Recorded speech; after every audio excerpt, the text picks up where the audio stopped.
I've got the formula for this arc length function up here on the board. The arc length function is just the integral from our reference point t0 to t of the magnitude of the derivative with respect to our dummy variable. Okay. And this function is going to allow us to complete our understanding of the derivative. When we talked about the derivative vector, we said it's a vector, so it has a magnitude and a direction. And the direction was that it's a direction vector for the tangent line. And he said, but it also has a magnitude, and that means something. What does it mean? And we said, well, if we happen to have a position function, the derivative would be the velocity, the magnitude would be the speed. In other cases, we sort of deferred our understanding. We put it off until now. Okay. This is going to tell me, this is a function of t. If I were to take the derivative with respect to t, I can use the fundamental theorem of calculus.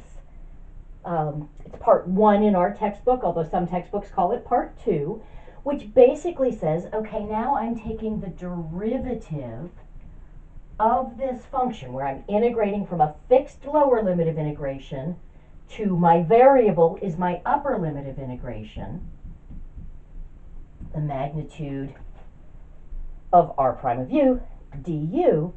What we get when we take the derivative of an integral is we get that integrand evaluated at that upper limit of integration.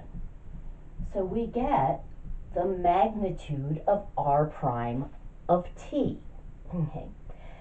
Now, again, if r is a position function, then this just represents the speed, and it makes sense that the speed would be the rate of change of arc length with respect to time, because arc length in that case corresponds to the distance that we're traveling, and speed is just the rate of change of that distance with respect to time.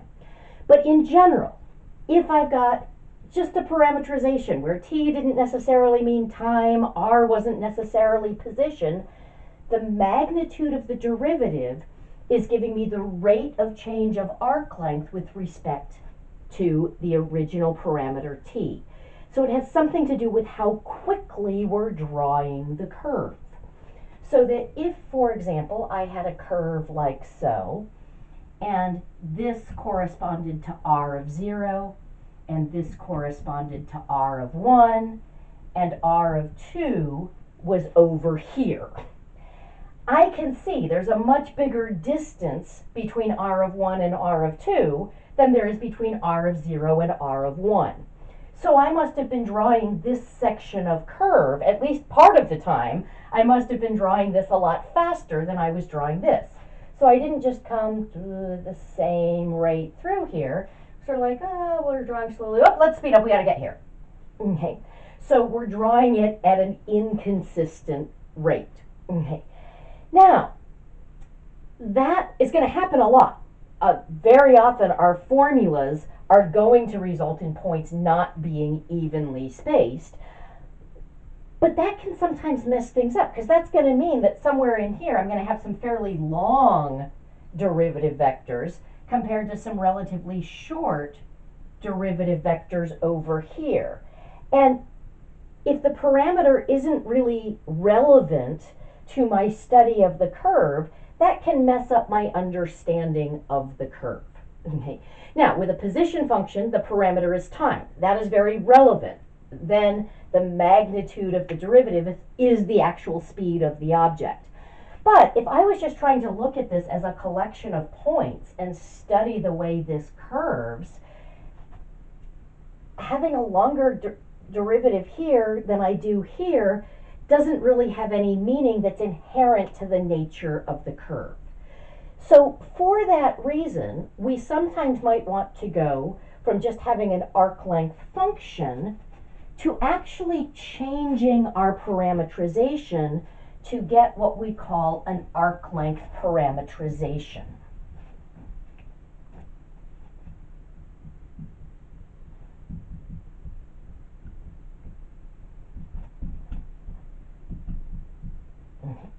That's going to give me the same curve, the same collection of points, but it's going to use arc length as its parameter. Now what that means is, let's say this was my original curve r of t, and I choose, so I start with r of t, just any old parametrization, where it may very well be that over the first second I trace this section of curve, and over the second I trace this section of curve, so that the points are not evenly spaced. Okay. If I look at my arc length parametrization, okay, then S would be 0 at whatever my reference point is. Okay. When S is 1, I would be 1 unit away from that reference point. When S is 2, I would be 2 units from that reference point. When S is -1, I would be 1 unit from that reference point, but before it, going in the opposite direction from that determined by the orientation. Okay. So what that essentially does is it has me drawing the curve at a constant speed. And there are times when I want to study just geometric properties of the curve where I'm going to want to have that. I'm going to want to have that the speed with which I'm drawing the points doesn't mess up my calculations. Okay. So I want to talk about how can we find this. Basically, I want to make sure that I get the same set of points that I got on r of t, but where this might have been the point I was at when t was 5, now it's going to be the point I'm at when s is 1. Okay. So I want the same set of points, but I want to be describing them in terms of a different parameter. The way we're going to get there is by describing t in terms of s. If I can describe t in terms of s, I'm still essentially getting r of t. I'm getting the same set of points, but I'm now going to be describing them just in terms of s, and that's going to give me my arc length parametrization. Okay. So let's take a look at an example of how we might do that. Okay. I'm going to work with the same example that we used in the last video. So we had r of t was t cubed over 3, t squared over 2, where t was bigger than or equal to 0. And we were using t naught equaling 0 as our reference point. Okay, so if I have that, we actually found the arc length function. So we found s of t. That was our arc length function, and we found that in the last video. And it was 1/3 t squared plus 1 to the 3/2 minus 1. Okay. Now, that gives me arc length s as a function of t. I just said if I want to go from the curve parameterized in terms of t to parameterizing it in terms of s, I'm going to accomplish that with a function composition. I'm going to describe my t values in terms of s, and that's going to lead me to describing those points on the curve, but in terms of the variable s instead of t. So I need to be just replacing t with a description of t in terms of s. This is a description of s in terms of t. It's backwards. It's you plug in t, you get out arc length. What I want is if I plug in arc length, I get out t. Okay. So what I'm hoping is that it's possible to solve for t. I'm hoping that this is going to be a one-to-one or an invertible function, so that instead of having s in terms of t, I can switch those roles and I can solve for t in terms of s. Okay. Now we've said in order to calculate arc length and the arc length function, we need our curve to be continuously differentiable. Okay. If I strengthen that condition slightly, okay, and I say if r of t is smooth, okay, then this function, the arc length function, is one-to-one and thus invertible. Okay. Now, what does it mean for a function to be smooth? R of t is smooth if two things hold. One, r prime of t is continuous, which was necessary for us to be able to calculate the arc length function. Two, r prime of t is never actually 0. Okay. A consequence of these two things together, are that t, which is the unit tangent vector, is a continuously varying function.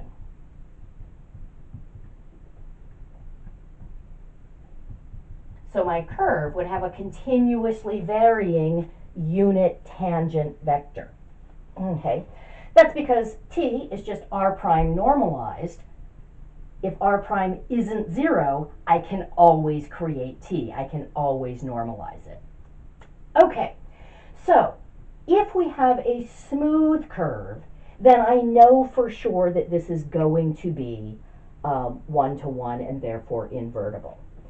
Technically, this curve isn't quite smooth because when we took the derivative of it, we saw that we got t squared t.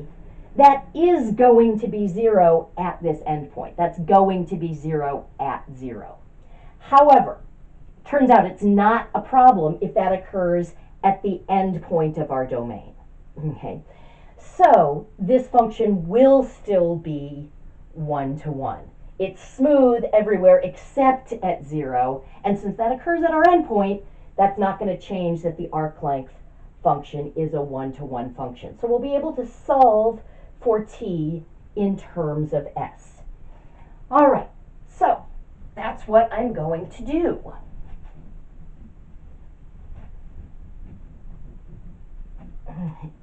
So I'm just going to write this as s rather than s of t is 1/3 t squared plus 1 to the 3/2 minus 1. And I want to try to solve for t. So the first thing I'm going to do is multiply both sides by 3. So 3s is t squared plus 1 to the 3/2 minus 1. Let's add over the 1. 3s plus 1 is equal to t squared plus 1 to the 3/2. If I'm trying to solve for t, I want to undo that 3/2 power, so I'm going to take both sides to the 2/3 power.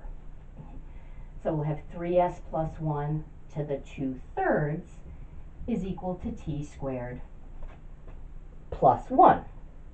Now I can subtract over the 1. So 3s plus 1 to the 2/3 minus 1 is equal to t squared. Now I'm going to take the square root of both sides.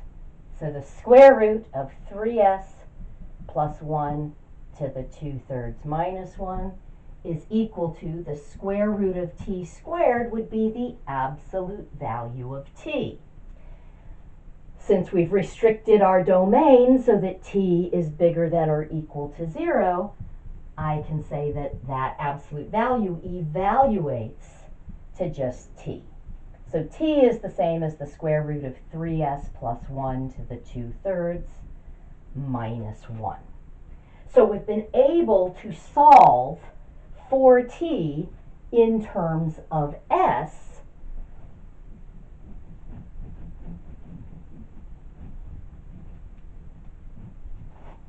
So now to get r of s, all I'm going to do is replace the t's in this formula with this description of t.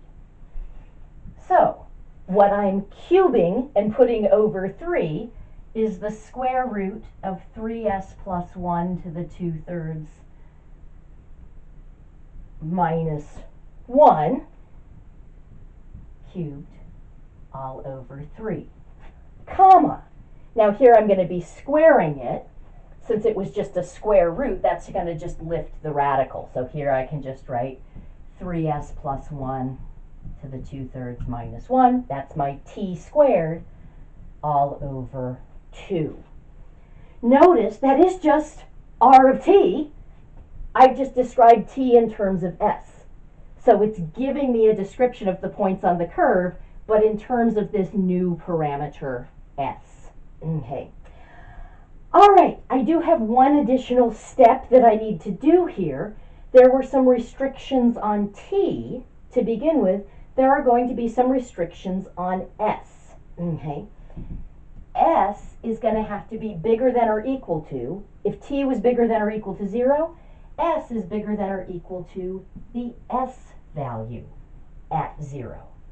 Now, in this particular case, 0 was my reference point. Since 0 was my reference point, I know the value of s at 0 is just 0.